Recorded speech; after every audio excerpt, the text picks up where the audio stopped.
You're tuned in to Aquarium Drunkards Transmissions. I'm your host, Jason P. Woodbury. This week on the show, I'm joined by singer-songwriter Yves Jarvis. His new album is called Sundry Rock Song Stock. It's his third, a blur of 70s style pop that swoons and blends together like an impressionist painting. Inspired by the open approach of Sun Ra, windows open, sounds of the outside world filtering in, he labels it free pop. I reached Yves at the Tree Museum in Ontario to discuss progressive rock, Kanye, and much more. But before we get into my talk with Yves, we've got a quick check-in with Vic Berger and DJ Doug Pound, aka Doug Lussenhop, about Drop Concert, the motion picture.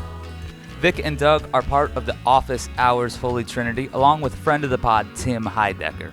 And if you've ever listened to their weekly podcast and YouTube program, you know that they pepper the show with intense sounds, found clips, random audio esoterica, and hilarious drops. On November 20th and 21st, they present a special audio-visual experience via the Drop Concert, the motion picture, which adds animated visuals from Ben Levin to footage filmed earlier this year. The Wire calls it relentless and hypnotic, and I'm pleased to have the guys on to tell us a little bit more. Check out dropconcert.com for more info. But for now, enjoy this check-in with the Office Hours dudes, and then my talk with Yves Jarvis. Thanks so much. Speak a little bit more on the other side.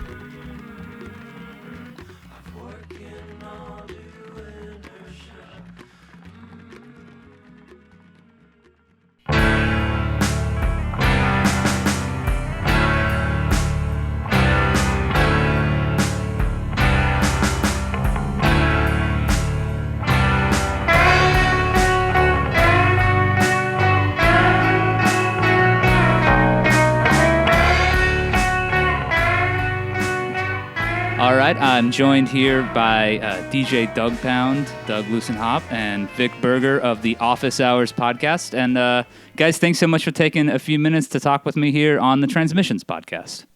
Thank you. Yeah, no problem. Yeah, it's great to be here. Thank you for having us.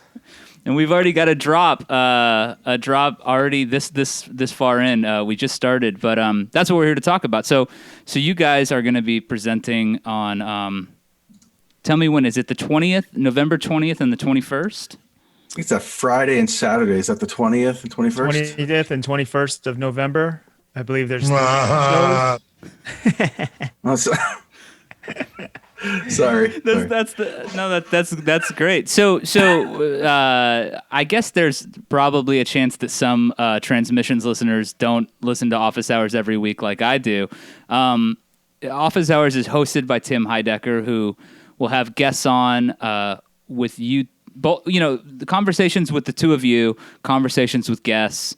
Sometimes play music, and all the while you guys are inserting these sometimes sort of demented drops behind them.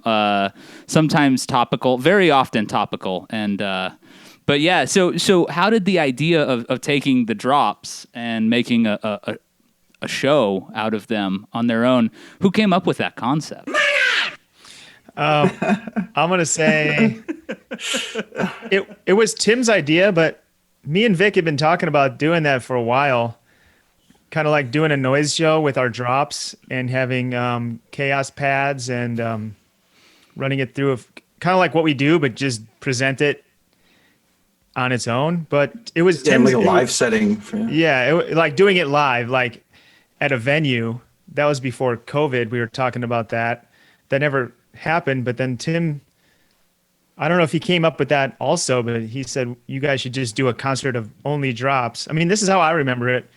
But yeah, it sounds right. Yeah. And then sometimes we would have some, drone music going or something at the end of the show, and we just get all our drops out of our system and just go from there. And then just like, why not do it long form, something where you can kind of zone out and, all our high listeners can, take their drugs and whatever and zone out and just enjoy it. But then kind of turned into something else where Doug and I did the live show and we streamed it live, but we also had it, professionally filmed with nice cameras and everything. And then we're like, what are we going to do with this? And around that time, I think was when we discovered Ben Levin, even though he's been around, but he kind of came under our radar around that time. And Tim said, why don't we reach out to him and see what he can do with this footage?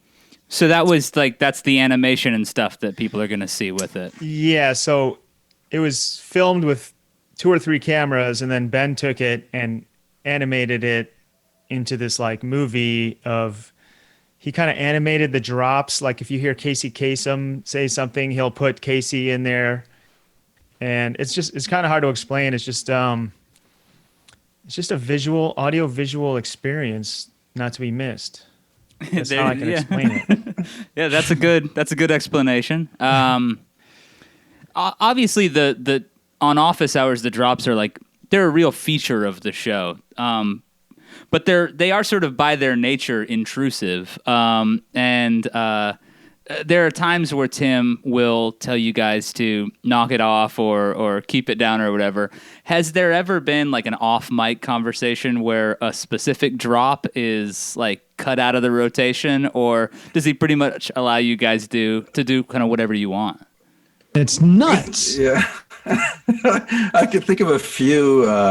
It's usually the Michael Jackson drops that I had where he's grunting and stuff, and that's just like, it's too triggering for people. So we had to tell me a few times to get rid of that. Well, we had a listener vote once for which drops do we need to get rid of. It was between I think it was this one. This was mine. It's kind of a.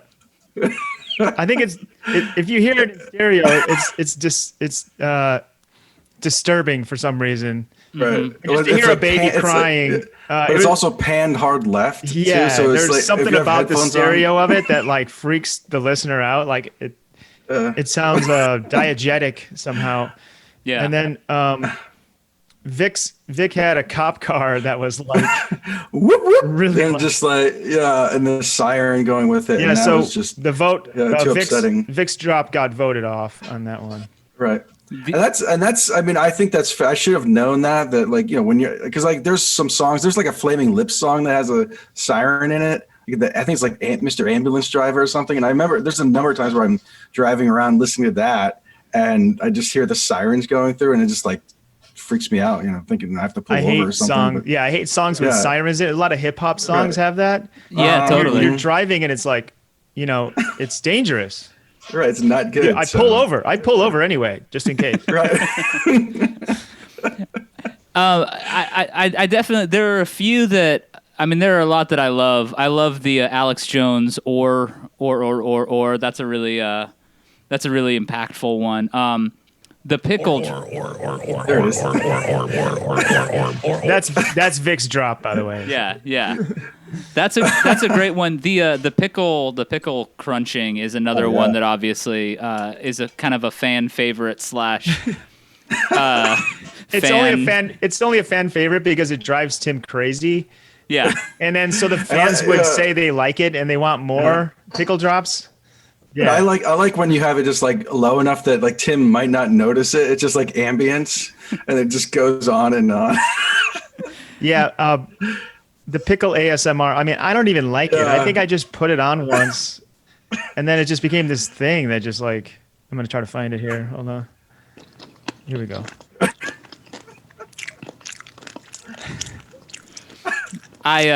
She needs to take a bite here.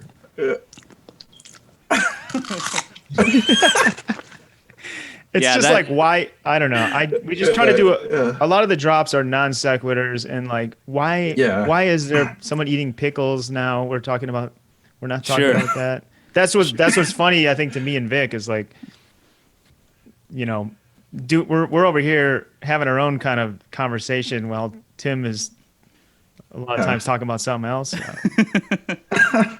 How do you guys go about collecting the drops and stuff? I mean, some of these things, I'm sure that there are certain drops where you probably go out and sort of hunt them down because you want a sort of specific kind of thing. But I mean, do you guys, is it some sort of Pauline Oliveris deep listening thing where like you hear something and you're like, I've gotta get that in the drop mix, or how do you do it? Yeah. For me, I have like like an email chain to myself, and I have hundreds and hundreds of emails where if I come across something, I'll just, screenshot it or whatever, just remind myself to check it later.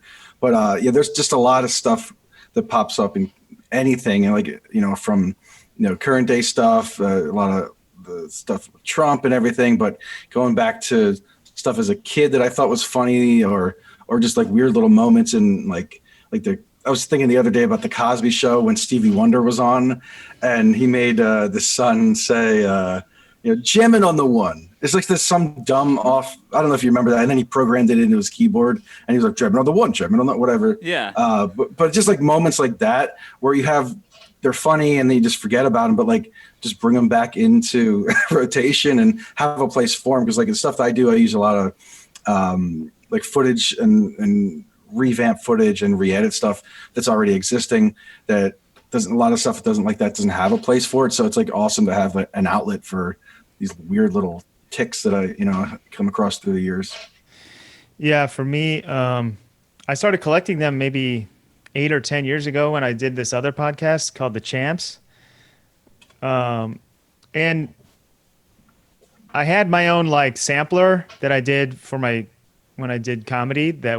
I would start just using that, but then that was super limited. That was like 24 sounds. You just like your basic entry level stuff. Then I started using my laptop, and how do I do it? I don't know. Like once people started getting into the drops, they would send them to me, and I'm sure they send them to you too, Vic. And sometimes they send us both the same ones. Right.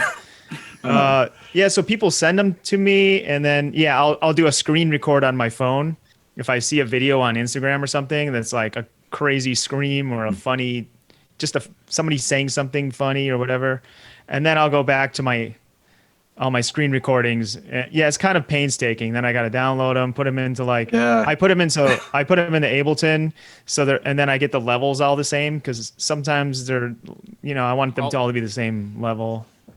Yeah, it's kind of annoying. And then I'll transfer them all to MP3. Right. So they don't take up too much space, because I have like 1,000 of them now or something. Oh yeah, but the secret weapon is probably the software called Fargo, and that's you can organize them into like sound sets. You can have thousands of drops ready to go on your screen. But also I think probably Vic does this too. If somebody mentions something, we'll just turn down our volume and search it on YouTube, or just and try to find that clip, because we can pre-cue on our mixers. So we'll like pre-cue it, and then if they're talking about some band, we'll start fading in the music. And Tim's like, you don't have to play the music just because I mentioned Led Zeppelin or whatever. And then like there's soundboards too online, so that's how I got the Casey Kasem thing going. So you guys, for this concert though, you didn't have any sort of blueprint or map, right? You just kind of went in completely improvising. I tried to get Doug and I on the same page. Like, here's maybe we'll do a food section or whatever else, But it's just like, it's just better to wing it and go with feel, And it worked out. And I like when we get into like a rhythm. Like there's one part where I think it's Casey Kasem and Don Jr. and they're like there's a whole, you have to hear it, but it's like you kind of like have a little conversation with each other. It was completely improvised, and it was like the first take, like we just started rolling, and then that's what happened, and the only rehearsal we had was like during the podcast. At the end of each show, we kind of play around, but then all these cameras are going, so it was like, hope this is okay. Vic, I know you play music. Doug, do you play music too? I make like computer music, I guess. I used to play, in bands in college, but computer music, I guess. Do either of you have any experience with sort of improvisatory music or anything like that? Or was this sort of like your first foray into that world? Not that it's always strictly musical, but I used to dabble in that when I lived in Chicago.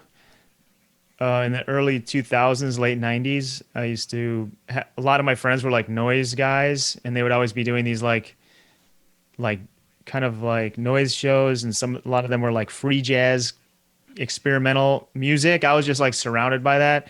I used to do that a little bit. So I think I have experience with that, and just like being in bands, you would also jam a lot, and just that's as far as it gets for me, I think.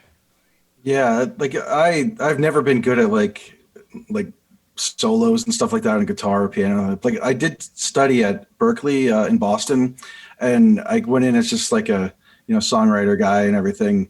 But we were forced to take all these jazz classes, and I remember like being so freaked out how to like having to solo in front of all these people that have been playing jazz for forever since they were kids, and I had no idea what I was doing. And then I remember one teacher was just like, I know you like the Beach Boys, just go out there and solo like you're in the Beach Boys. So I did like doing this like jazz trio thing or whatever, and I just have all this like reverb on my guitar and like not knowing quite what I'm doing, but a lot of like whammy bar kind of stuff. Well, but they were probably like, this is cool, this is different. No one right. Because they're all doing their same thing. Maybe your reverb Beach Boys was unique. Right. Shouldn't feel too bad about it. I think that one of the things that's really interesting is when it comes to improv music, you have to listen to each other as much as what you focus on what you're doing. If you get focused solely on what you're playing, what you're bringing to it, you completely miss out on opportunities to accentuate what someone else is doing, or play off of it, or interject, or like you said, sort of have a conversation. So I have to imagine that while you guys are in the midst of this, you're listening to each other as well. Is that sort of how? I mean, you really have to focus on what the other's doing as well, right?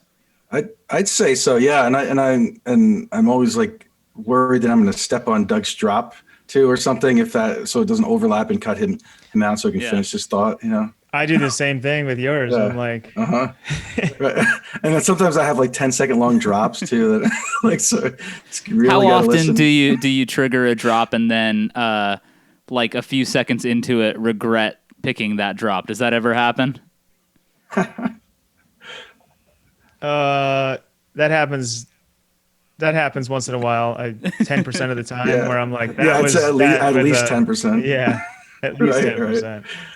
But we can always like, my new thing has been like, because Doug got me into the Chaos Pad, so I've been messing with that a little bit, and there's a vinyl break option on there. So if something goes wrong, I'll just hit that. Yeah. And it's like, it's a nice fade out of it. Oh yeah.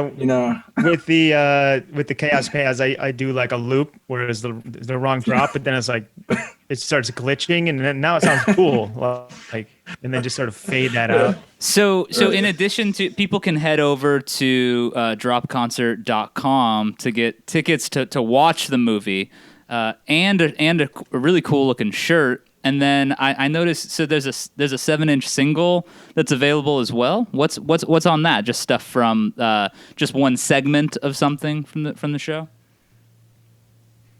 The 7-inch single is really kind of cool. I'm not sure if I got this exactly correct, but I think I'm trying to figure out the guy that's making them is making 6 different ones, and he's taking different sections of the concert and making a 7-inch that ends in a lock groove. So each 7-inch will kind of like end in a infinity loop. And it has really cool artwork. Different? I mean, it's more of like an art piece, more than anything. So you get there's 6 different versions with overlaid graphics that I think it might be even on clear vinyl or something too. It's just going to be a really cool. It's going to look cool. Yeah, this guy makes the 7-inches kind of custom for stuff like this. He like makes them. I think they might even be all individually unique. I'm not sure. That's what I think. Yeah, I think it's from a different section. I'm trying to figure out what it was, but I think I wanted to give a shout out to Marika Jacinth. Is that how you say her name? She did the artwork. Yeah, Marika Jacinta. Marika. Yeah. That's awesome. Yeah, it looks really, really cool, and the image that's on the shirt is incredible, and the records themselves look really great. And I think I don't know, it's cool. It's really exciting and interesting to see this sort of thing spin out from Office Hours, which, I mean, I've been listening for a few years now, you know, and I remember when it first started, you guys really were just sort of like goofing off sometimes, but it's become like not only a place to hear Tim's new music, but now for things like this to happen. And it feels to me like the three of you have really got something interesting going at this point, and it's refined in its own manner. You know, it's like it's a really unique thing going on, and it's I like listening to it every week. And I started watching live, and I prefer that the most, I think. Nice. Yeah, I think with Tim, that's how he builds like these universes, everything he works on. So it's really cool, like doing something with Tim. I mean, I've worked with him for many years now, but like this project's cool because it's like, it started off as a podcast. Now it's like a noise show, or, you know, now it's like an experimental music show and like an experimental movie. And I think, I don't know, just like a perfect creative outlet, because kind of like anything can happen. We're like making fake commercials and right. And the fan base is really cool. They're just they get it, and they're real supportive, and just they're willing to go where we go. And they get to be part of it, which is a cool thing, you know, it's just a right. Yeah, that's the whole show, is talking to I mean, that's what it started off, was just Tim talking to fans on I think at first it was like taking calls. Now it's just all Zoom. So yeah, it's just talking to whoever's out there. We just talk to people, and then some guests are booked. And yeah, now we're always coming up with like new things just sprout up, and Tim is always sort of like, go for it. You know, we got to do that. Well, here you go. So it's really from cool. A podcast to a noise show. People can check out dropconcert.com to get more info, and we'll have to have you guys back to do full interviews about everything. But I appreciate you guys taking time to stop by and say hey, and I'm really looking forward to tuning in. Absolutely. Thanks. I should have a Get drop. him out of here. I should have trying to find some drops here. Unbelievable. Bye-bye. Oh. Thank you. Yes. Thank you. Dancing apart to the beat. Okay. Well, thanks for having us, man. That's a little taste of what you can expect.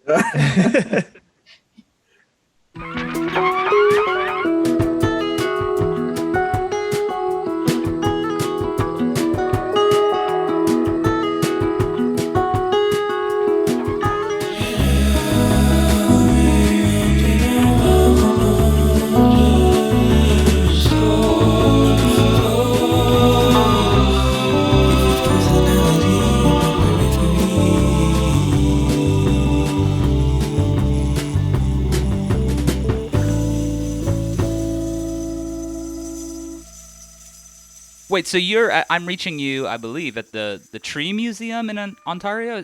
Is that right? That's right. The Tree Museum. What's it like there? What's the scene at the Tree Museum? It is. It's amazing. It's this completely sprawling, acres on acres, just pieces all over the place, and it's public not year round. I guess the winter it gets a little snowed in, but it's open to the public at all times otherwise, and I'm working outside most of the time, so you could catch a show, you know. It's been around for like 25 years. I've been here for the last 3 summers working with my partner. It's great. So you recorded Sundry Rock Song Stock there, right? Yeah, for the most part. I started it here, doing the setup I mentioned, just the whole studio's outside, laid down some foundational beds, and then took that to Montreal to finish it up. What role does the outdoors play in your compositional process? You like to record a lot outside. Do you write outside as well?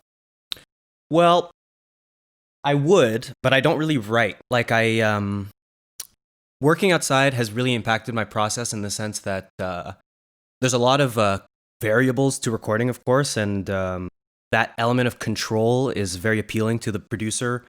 You know, being within four walls and just being able to really lay the will down. There's more interruption. There's more variables outside, but with that comes like just that that openness. There's an openness to it, for lack of a better word, that really lends itself well to my music.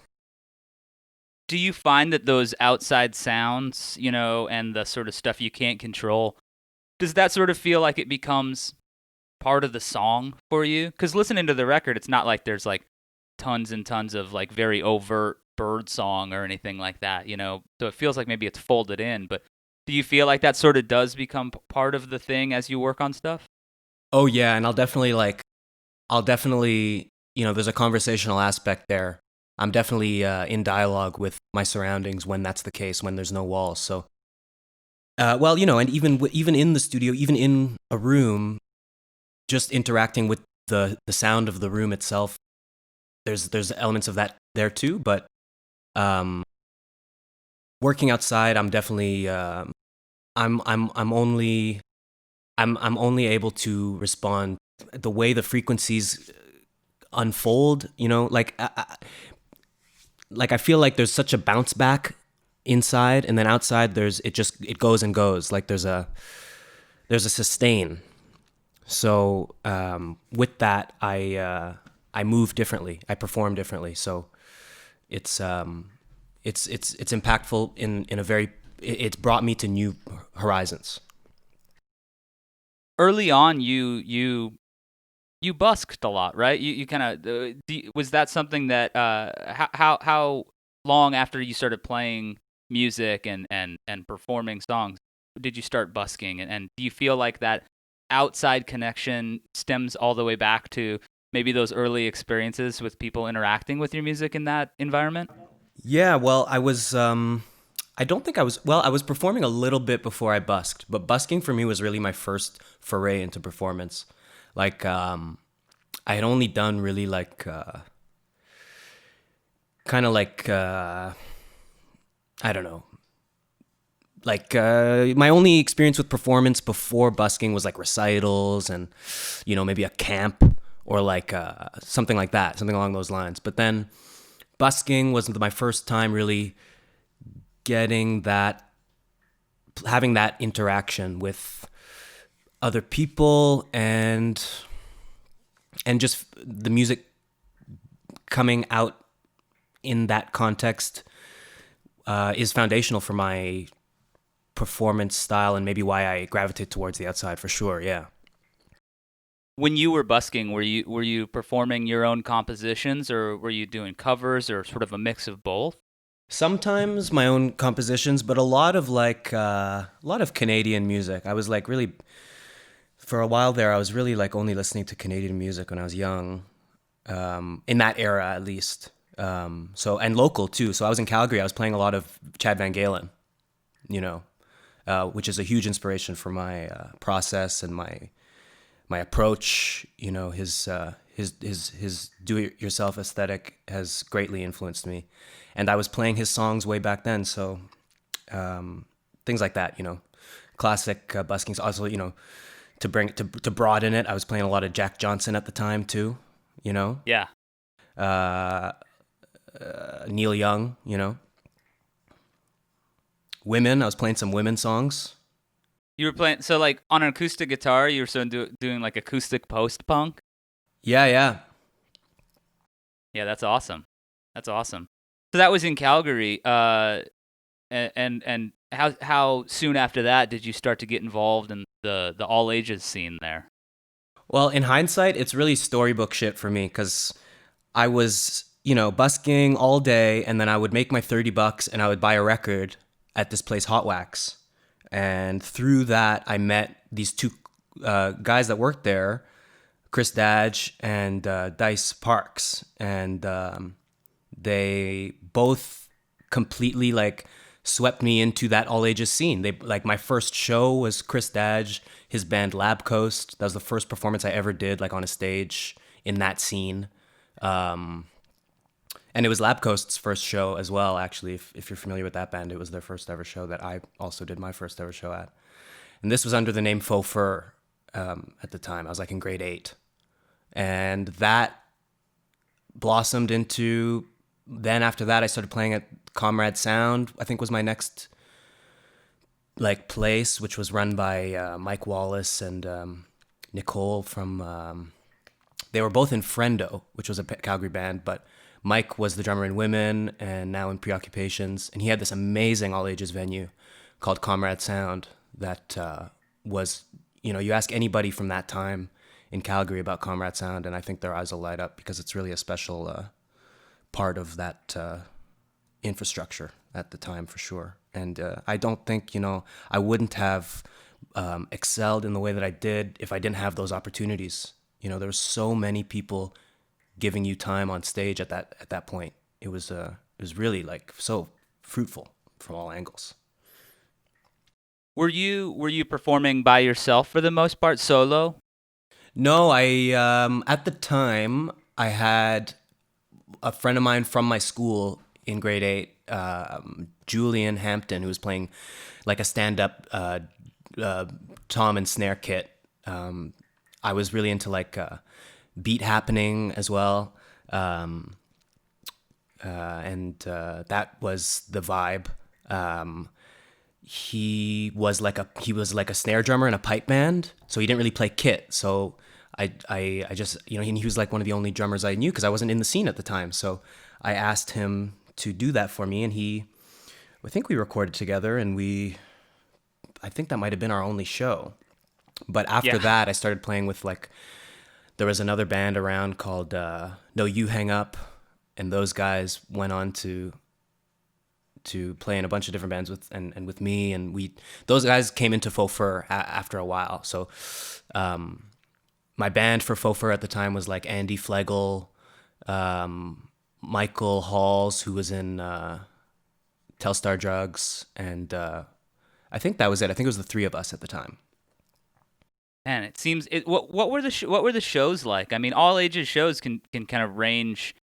There's a lot of like variety that can happen at all ages shows. I know here in Arizona, being involved in sort of the all ages scene, oftentimes being like maybe just a little bit older than some of the people at the shows, but you'd sort of get this just like wild variety. And I know that for me personally, there was this feeling of like when you're watching bands, you would literally see bands sort of be born on stage, even though they'd played however many shows. You'd see those moments where all of a sudden you're like, oh, that's what they do. They just figured out their thing. And the space for that kind of experimentation and exploration is so cool, so valuable, and often does run very contrary to the sort of venue bar situation. Was it similar for you? Definitely, yeah. Definitely, I really resonate with that. There were so many things coming to fruition at that time in the way that you're saying. And did you feel very free on stage to try whatever the hell you wanted? Not exactly, because it took me a while of like it took me a lot of production to really find my voice. So when I was performing in those early days, I was really concerned with assimilating into that indie scene, because indie was new to me at the time. So I didn't know what I was getting into. So I was trying to, I'm happy with the music I was performing at the time, and it was experimental, but I was definitely trying to fit in. So it was only maybe at 15, 16 that I started like really experimenting and really balls to the walls. Yeah. So you not long after, I guess, or maybe you can correct me on that. When did you start? Do you pronounce it unblonde or unblonde? Yeah, exactly. Unblonde, yeah. Yeah, So yeah. Unblonde. So when did that come into shape? That started maybe in the end of my 15th year. I was we had done the Faux Fur album, and we did that. We recorded that with Scott Monroe, who's also in Preoccupations now, and that I was really happy with that session because he recorded us on this reel-to-reel Fostex 8-track that I really was prized to me at the time because I'd only been working with 4-tracks, cassette 4-tracks, which I still pretty much are central to my studio now. But I was just disillusioned with the whole band thing because like some of my ideas were getting shot down, and I don't take well to that at all. You know, I've got to be able to try everything, so I've got to exercise every impulse. So being in a musical context where ideas are like shrugged off, I was done with that. So I knew that in terms of recording, I wasn't going to go down the band route again, you know, and I might not ever.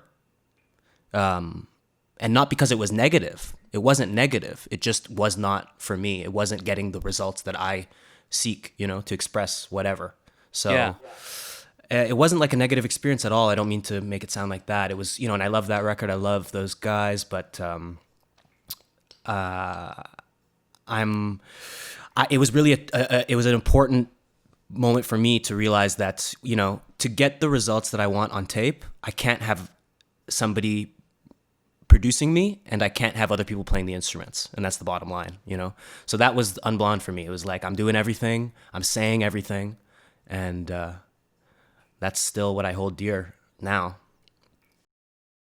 How was it that transitioned into the current sort of you know format where you're releasing records under your, you know, this name? Was there a moment where you were like, this has changed into something new, or was it a little bit more, you know, gradual? What did that shift look like? Because I mean, Sundry Rock Song Stock is the third, you know, Yves Jarvis record. How did the first one sort of come about in terms of coming out of the Unblonde stuff? Yeah, well, when I was approaching that Unblonde stuff, I was like still in high school. I was, you know, just starting to experiment with drugs. I was like in my parents' basement. I was skipping school every day. So there was a lot of like tension, a lot of like guilt, a lot of like rebelling, you know? So the music, you can hear that. The music is very, it's very tense. And it's also, it's intense, and it's like I don't know how to put this, but it's reaching for it's trying to be understood, you know, at all, like Sure. And I was really energetic about that new perspective of, because recording had always been this.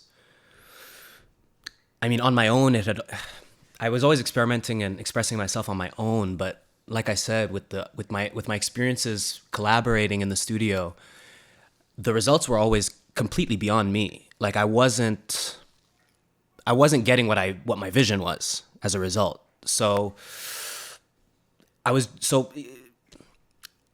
know. I realized that in those first two Unblonde records, I got the results I wanted from flailing. I got the results I wanted from like spazzing out. But Right. that's kind of my nature. I'm kind of like a very hyperactive. I'm a very I'm restless. So that's the word I was looking for. The music, the early Unblonde music is very restless. And the transition for me into Yves Jarvis was that I need to counter that essence, because it's not a constructive conversation. You know, it's just not constructive to pummel, and this translates to all facets of life, but to pummel your perspective over the head of the audience, you know? I wanted to have a more generous catalog.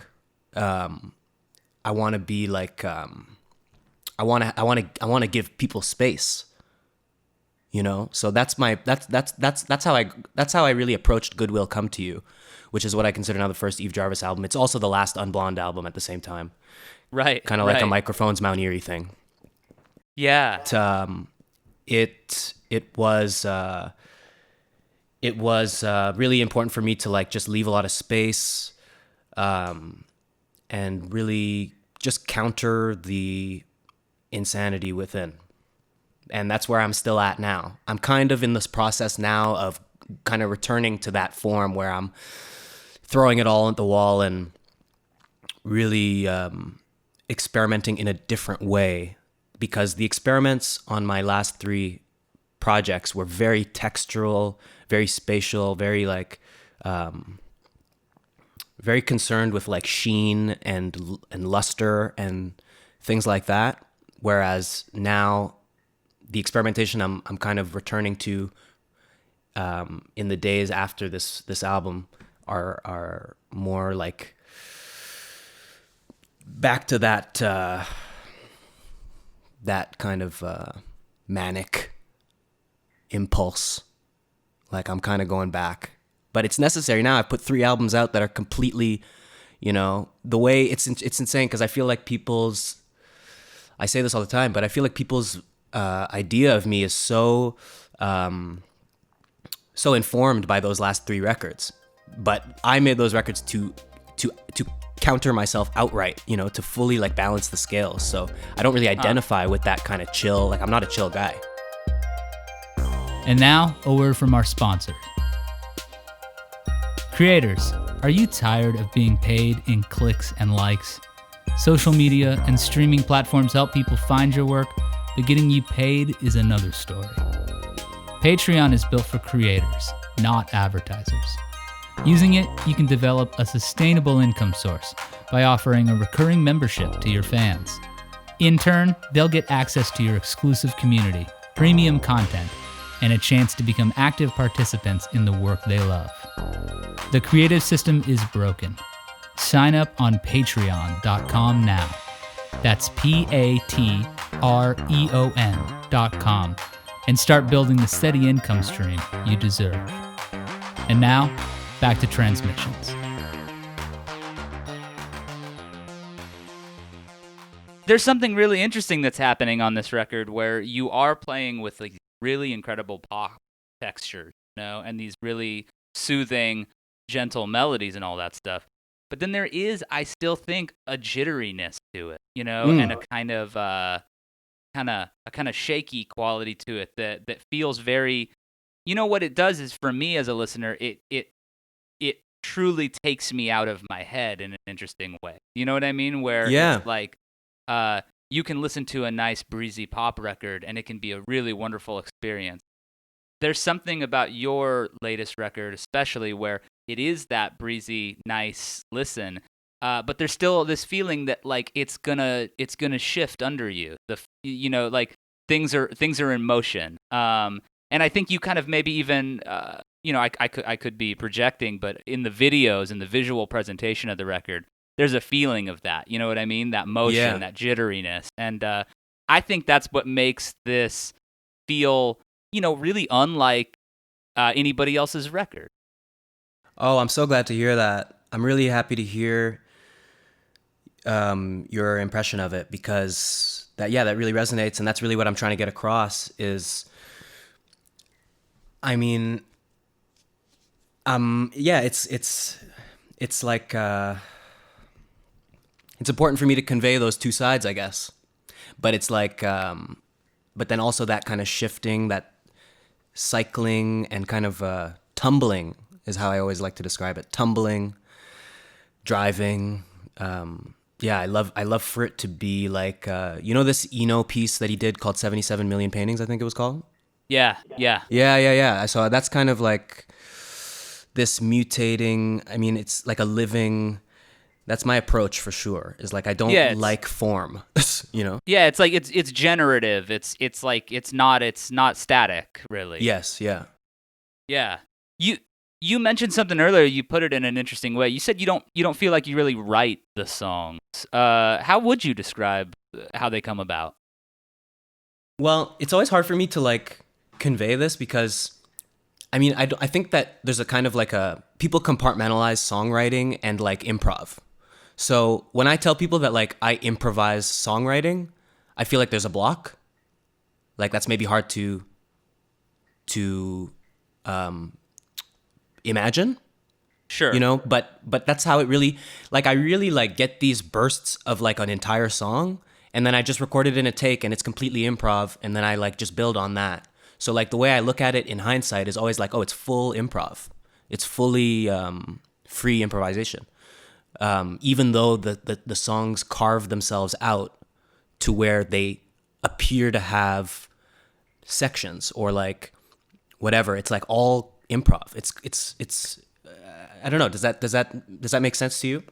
Yeah, I mean something like free pop or free, whatever it is. I like Exactly. the idea of taking those practices that maybe we're more familiar with hearing in the context of jazz or Yes.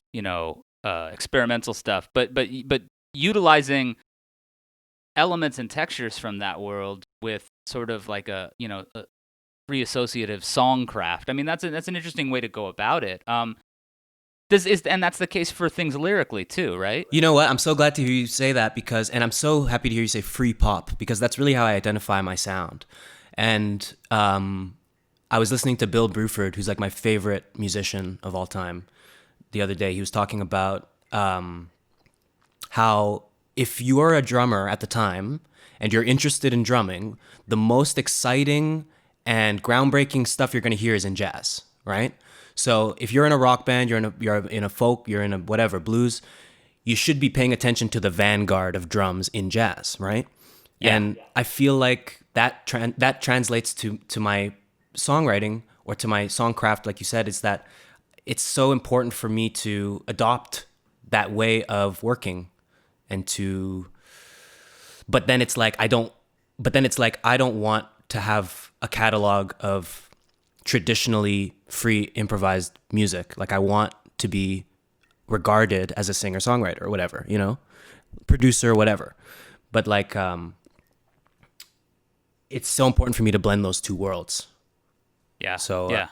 I'm happy to hear that. And so lyrically, that's a lot of you're not channeling, but you're not writing this stuff out in advance lyrically. Yeah, and even the lyrics too. Sometimes I feel like Lil Wayne because I'm in the studio. All my lyrics are basically improv too. That's awesome. I do a lot of punching in. Crazy amounts of punching in. But the things that are built on lyrically are freestyles, and they're not written down. How often do you find yourself surprised by what comes out of your mouth lyrically? I really do often find that like I learn a lot from the lyrics, but it's only after the album is done. Like in the moment, it always, there's something about the directness of poetry that is almost embarrassing, but yeah, of course. It's like only when the whole puzzle is put together that the real depth of what subconsciously I might have been trying to get off comes through to me, and I can really understand what I was saying, because in the moment it's always just, it might even be a really hyper specific reference, and then the broadness of that statement will only be clear to me in hindsight. So something like for props, where it feels like there's this sort of, let's say, this year we witnessed sort of a wave of something like performative wokeness by companies or something like that, where it's like there's this social justice element to the people who want to sell you, whatever, like Oreos or something. And I don't, whatever, like, maybe there's some good stuff about that. Maybe there's some bad stuff. It's a complicated situation. But something like that, do you often find you're like, yeah, that was probably kind of rattling around in the back of my head, and then it came out in this interesting way? Or, you said that stuff sort of occurs to you once the record's done, right?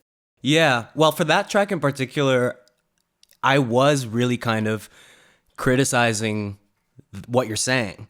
And like almost like very directly in my mind, that was the notion, because I just had the phrase in my mind, pandering for props. But so that's what I mean when I say like it was kind of a hyper specific notion. But then the reality of the lyrics of that song is that it's not a criticism of anybody but myself. And that's often the case, but Sure. yeah. Sure. Yeah, I mean, I think that's important right now, is that we're open to self-criticism as much as, criticizing others as well, especially right now, if we want things to get better. Of course. You mentioned Bill Bruford. I wasn't shocked to see King Crimson and Yes cited in the album bio, because those bands rule. So I wasn't really surprised to find out that somebody likes them. But But yeah, it's not maybe the first thing that would come to people's mind. Have you always been, like, when did you get into prog rock? It's kind of a new thing for me, because I think like many people, I'd always kind of had this stigma against it. I've heard that. Like I watched a prog documentary once where the musicians were talking about how they feel stigmatized under that label. So like, and I realized that, I've felt that in pop culture. So that kind of kept me away. And also my dad is like a huge fan of all, prog. He's more into like the fusion side of it. He's not like big on the freedom of like Crimson and shit like that, but he's like more like Mahavishnu Orchestra or Weather Report, that kind of stuff. Exactly. Yeah. And like, exactly. And, but yeah, for me, for me, like the crossover, the reason why I mentioned Yes and Crimson was because of Bruford, really. Like it's that spirit, and going back to, it's that spirit of like just being on the vanguard of your practice, of your field. Like no matter what genre, no matter what medium, no matter what you're going for, it's just so important to approach music, approach whatever you're doing in a way that is intent on pushing things. And right. And that only comes out of curiosity for, the world of music. I'm a student of music. I listen to absolutely everything. So, for me, like that, I really got that sense from Bill Bruford, and his playing just translates to me. It just sticks out in such a way that like he's the thread for me with the Yes. And I mean, Crimson, I love everybody in Crimson ever. All the eras of Crimson I love. But Bruford for me is like this beacon of self-expression. Yeah. So you think there's going to be a lot of like Chapman stick bass on the next record, or what? The Tony Levin, he has the weird bass. Yeah. I've been meaning to toy with those sounds for a long time. Well, I think it's so interesting. Are you, would you consider yourself, prog is associated with a certain amount of sort of virtuosity and things like that. This is no diss or disrespect at all, but that doesn't seem like that's really where the side you're coming from. It doesn't sound like you're interested in, flashy scales or anything like that. Yeah, not exactly. Not exactly interested in chops so much as, my ability to translate my experience, and I feel like very confident in my ability to do that. Like I love playing instruments that I've never played before, and I'm comfortable with getting my ideas across on whatever medium, and that translates to the visual mediums, to whatever, any creative field. All I want to do is convey life and like that energy. And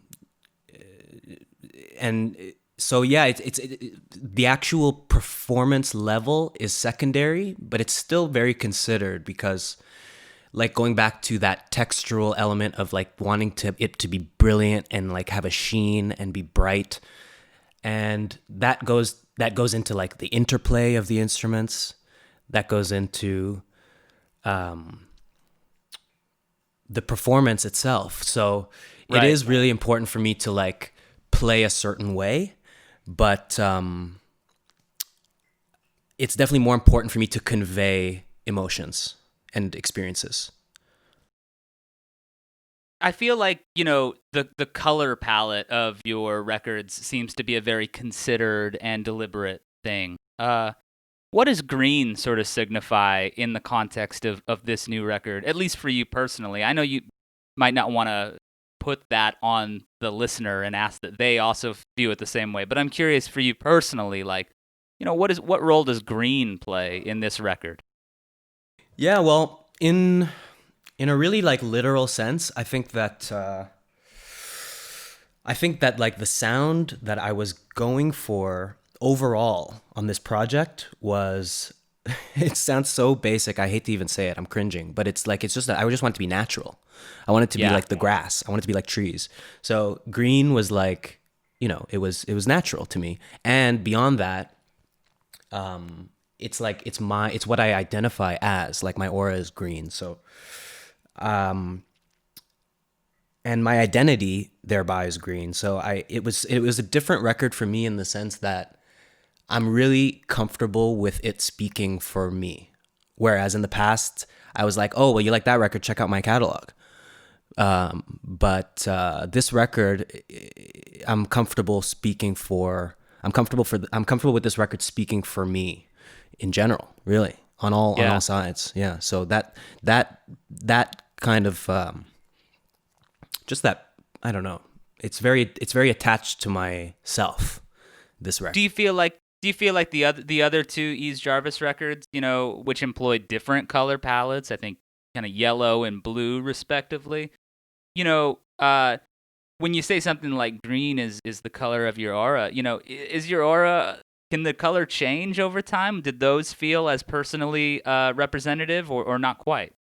Yeah, I mean, there's like sub aura where like, on a day-to-day basis, I'll dress up in a different color based on how I feel, Yeah. But then, the green is consistent though. And where I've embodied the yellow and the blue in the past, they were imposed on my life, and I was also like trying to express like a situation rather than my being. Yeah. I've interviewed Laraji a couple times. He wears orange all the time. Oh yeah. So do you wear a lot of green as well? Listen, I bought a whole green. I bought a whole fucking green wardrobe with this record. Hell yeah. I really went to town. Yeah. I got a full orange suit on right now, actually, though. Okay, But, so Laraji would approve, I think. I was wearing pretty much only green, or at least not like monochrome, but like green was part of every garment for sure. And that's not like to convey something; it's just to feel something for myself. Yeah. Did you feel like that when you went on tour for this record? Had you thought about that maybe you would wear this stuff on stage as a way of almost, yeah. Actually, I feel like when you say that, I feel like it's more personal. Like on stage, I don't think I would deliberately wear a color that was associated with the project.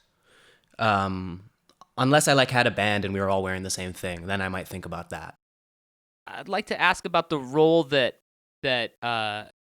mystery or distance or a little bit of intentional blurriness, visually and sonically. I was wondering where that comes from, that willingness to sort of keep people maybe a little bit distant or not be particularly clear at all times. Yeah, I love to work in abstract terms. So it's really just out of, I'm really intent on not saying too much. I feel like that's where people get you, not that I'm like that paranoid. I'm a little neurotic, but I don't want to give people ammo against me in any way. So it's like, I'll say as little as I can, unless it's like this context. I love to talk, like I love talking in this context, frankly. But like just talking about art and shit like that, I just love it. But Yeah. socially and that translates to the create, you know, because when you put something out, it's like it's international shit, it's global shit, anybody can listen to it. And I just don't want to be I want to be saying things in an aphoristic way so that they're general and they're general truths. You know, I don't want to like explore my opinions even.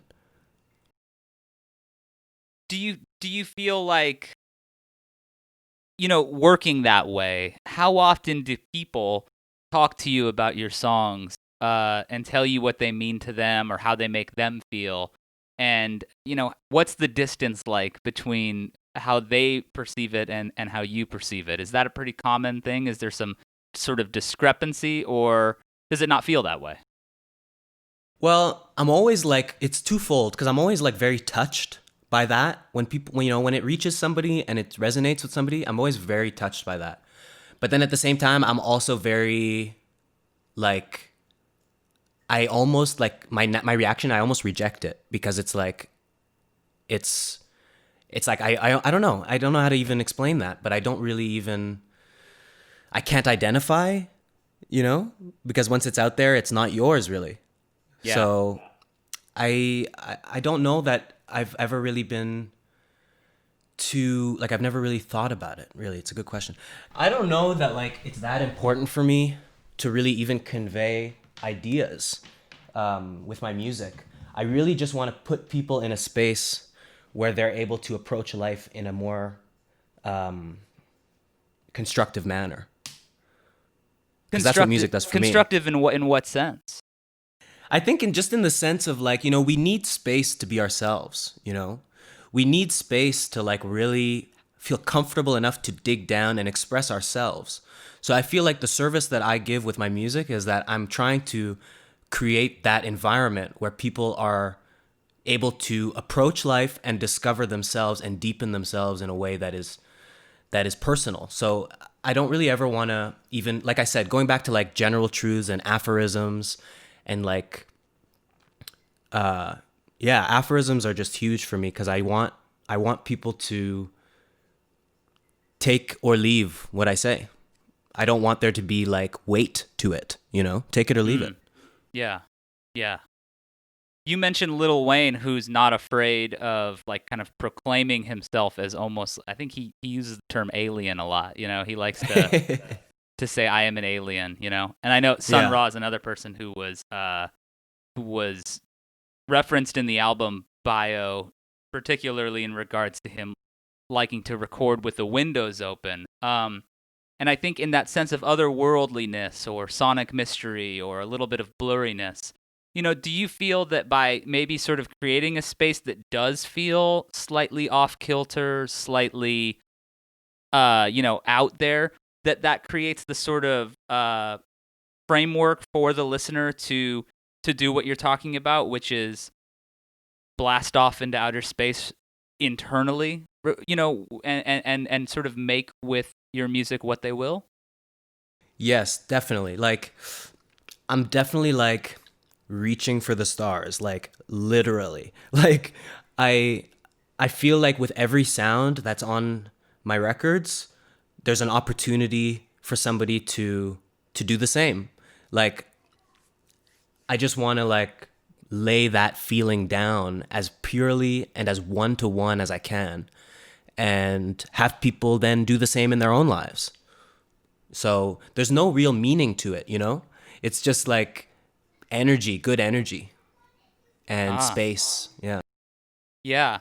I don't know. I think that I love what you're saying there, and I love how that is tied to jazz and improv much more than the traditional singer-songwriter route, because I don't think you'd find a lot of singer-songwriters who would say that there's no meaning, or that the meaning is up to you, or that you get, you know, these are the raw building blocks, now do with them what you will. Right. I think that separates you a little bit from a lot of singer-songwriters who would probably tell you, here's exactly what it means, you know? Right.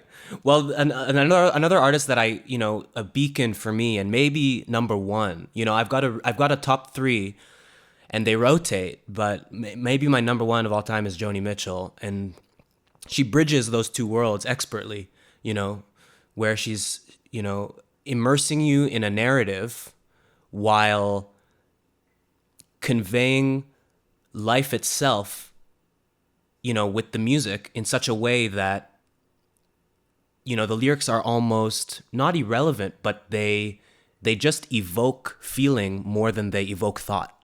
Yeah.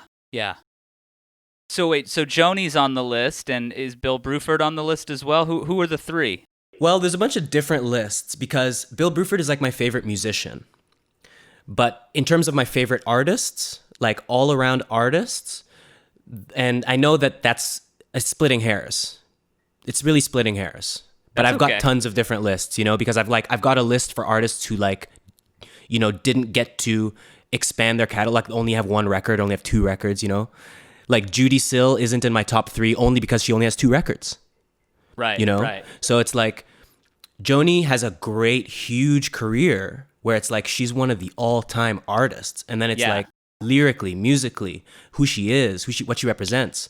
And then the other people on that list are Kanye West and third, Captain Beefheart. Okay. Yeah. Kanye and Captain Beefheart. They, there's some, there's some prickliness to those dudes. Certainly, it hasn't always been the easiest time to be a Kanye fan over the last couple of years, but But at the same time, what is it that you admire about him and Beefheart? Is it a little bit of that ambition? You talked about that in progressive rock. Do you sense some of that with him as well? Yeah, well, listen, just to touch on that, it's like for me, it goes back to what I'm saying about just feeling versus thought, because I'm actually really working on that now in my personal life, because I've struggled with feeling in my real life. All my feeling goes into my art practice. So I'm like really trying to bridge that right now in my life personally. But with Kanye, it's like you listen to the music, feel that music, and it's so blunt and directly like just it's so pure, and it's so clear like just where he's trying to bring you. And the lyrics, again, like Joni, and it's not that they're irrelevant, but they're secondary, and it's like it's the notes and the textures and the interplay and the transitions and the mix. It's really the production itself that makes you feel, and it conveys this just brilliance. It's just brilliant, and same thing with Beefheart. It's like, I don't care what these people have ever said. I don't care what these people have ever done. Their music is reaching for the stars, and that's all I'm concerned with. Yeah. With Kanye, do you feel that as much with his more recent explicitly spiritual music? Because I feel like we're losing a little bit of the sense of raw Kanye in that stuff. Yes. It feels almost like it's maybe slightly more held back than one, I like my spiritual music to be, and then two, as far as Kanye records go. Absolutely, yeah, that's a good point, and I definitely feel that. And when I look back on Kanye's catalog, I only really feel that with the most recent project that he did, because everything else really holds up, really stands up, and even the post Yeezus, all that stuff I love. I think Life of Pablo is actually his best record in my humble opinion. Word. Well, I'm glad to hear that, because that's I like that opinion. Or maybe the most Kanye record at the very least. Let's put it that way, That's the side I want, the spiritual side is I want that raw conflicted, non manicured version. I think it's actually I think it's much more spiritually resonant than the newer Jesus is Lord stuff. But whatever, that's just me. Jesus is King. Absolutely. I agree. Absolutely. And and I did enjoy many moments on that record, but it was the first time where I was like totally feeling the same thing. Like a lot of that rawness was or for lack of a better word. Yeah, so to close this talk, which, man, I've enjoyed speaking with you so much. It's a real pleasure. Likewise. I'm curious, as a creator, do you have practices or ways that help you stay in touch with that kind of pure live wire rawness in your own work? Oh man. Well, yes. I'm like I said. I'm trying to find ways to be present that are not creative, which is so sad for me to say. My whole basis of like presence, my whole identity of like oneness with the universe is predicated on creative practice. So I'm in a place now where I realize, I thought I could live and die like that and be fulfilled and transcend, but I'm 24 now, and I've been in a relationship for 3 years, and I realize, there's absolutely more. There is more, by God, So I'm like, wow, I really want to be present in my life, and I really want to feel in my life. So I'm doing things, stupid things that everybody does, that everybody should do, meditating. I'm doing this thing now where I take off my shoes. My girlfriend is big on this grounding. It's like you ground with the frequency of the earth. But these things, honestly, I'm just trying to like glamorize, because these things have never really played a role in my creative process. Frankly, the one thing that plays a massive role in all my work, and I'm sure it's obvious to anybody else who smokes, is there's a ton of weed being smoked in the studio, Sure. Yeah. Honestly, if I don't want to lie, and I don't want to be like mystic about it. It's the reality is I smoke a ton of weed in the studio, and I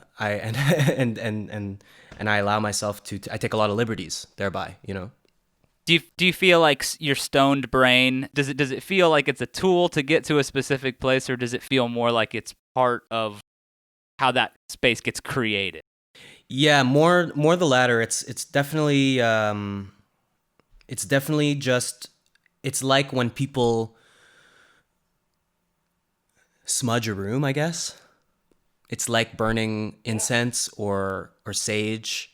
It's like, I'm not even one of these people who, I don't even get high anymore, I've been,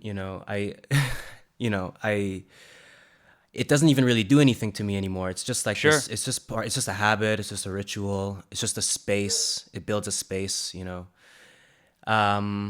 you edit?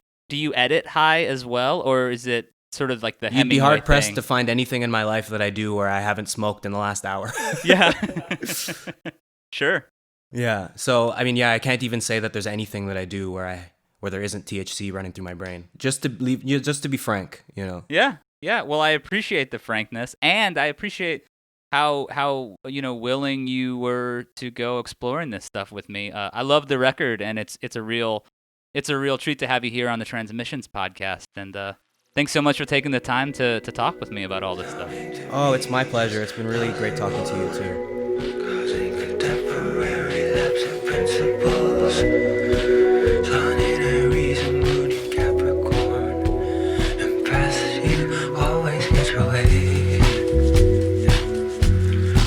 Thanks for tuning in to the Aquarium Drunkard Transmissions podcast. I'm your host, Jason P. Woodbury. I write and produce the show. Our audio is edited by Andrew Horton. Michael Krasner records supplemental audio. Jonathan Mark Walls does video production. Art by D. Norson and Heavy Hymns. Executive producer and guru, Justin Gage. If you enjoyed our show, please share it with a friend. Let them know they can get it wherever they listen to podcasts and direct from Aquarium Drunkard. If you want to take your support a step further, check us out over on Patreon. Transmissions airs every Wednesday with bonus drops when we feel like it. We'll be back next week with another strange talk for these strange times.